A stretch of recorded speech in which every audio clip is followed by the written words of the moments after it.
Croatian parliament is discussing the amendments to legislation governing public contributions and charges, which would increase the rate of health insurance contributions from 13 to 15%. The government, which is sponsoring the amendments, expects this measure to increase budgetary revenues over the next 2 years, and Finance Minister Slavko Linić said that although they are aware that these increased charges will place an additional burden on the economy, the government had no choice. As expected, the amendments came under harsh criticism from opposition MPs, with several noting that they will also threaten the healthcare system. Next week, the central budget rebalance will come before the Croatian parliament for deliberation, and this morning Deputy Prime Minister Branko Grčić, speaking for Croatian radio, said the government is aware that delays in the rebalance are only exacerbating the country's precarious economic situation. He noted that Croatia can expect some difficult talks with the European Commission over every deficit reduction measure. Prime Minister Zoran Milanović is continuing his visit to Australia. He was received by his Australian counterpart, Tony Abbott. However, since Milanović is there on a working tour rather than an official state visit, their meeting was rather brief, and neither gave any statements to the press afterward.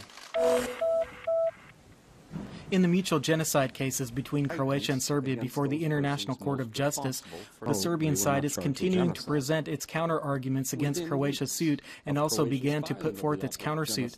Today, one of Serbia's legal counsels, William Shabas, underscored the lateness of Croatia's filing of its genocide suit, noting that this was only done 8 years after the relevant events. He also questioned Croatia's motives, claiming that it is attempting to elevate the war crimes that were perpetrated in the early 1990s to the level of genocide. And yesterday's top news story, the guilty verdict against former Prime Minister Ivo Sanader and his former party, the Croatian Democratic Union, in a corruption case involving collusion to illicitly draw millions from publicly owned companies, is the subject of much media attention and praise in the Slovenian media today. Slovenian news commentators have said Croatia can be proud of this blow against political corruption at such a high level, adding that Croatia has made greater progress in its fight against corruption than Slovenia. In sports, in the Continental Hockey League playoffs, Zagreb's Medveščak lost their fourth and final match against Prague's Lev 3-2 on their home ice in Zagreb on Tuesday night, and thus concluded their season.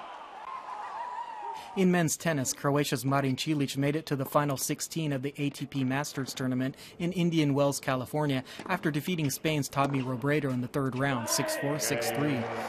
The Croatian national water polo team was defeated in the second-to-last match in the World League's Group B against Greece with a score of 7-8. This was their last chance to theoretically move forward.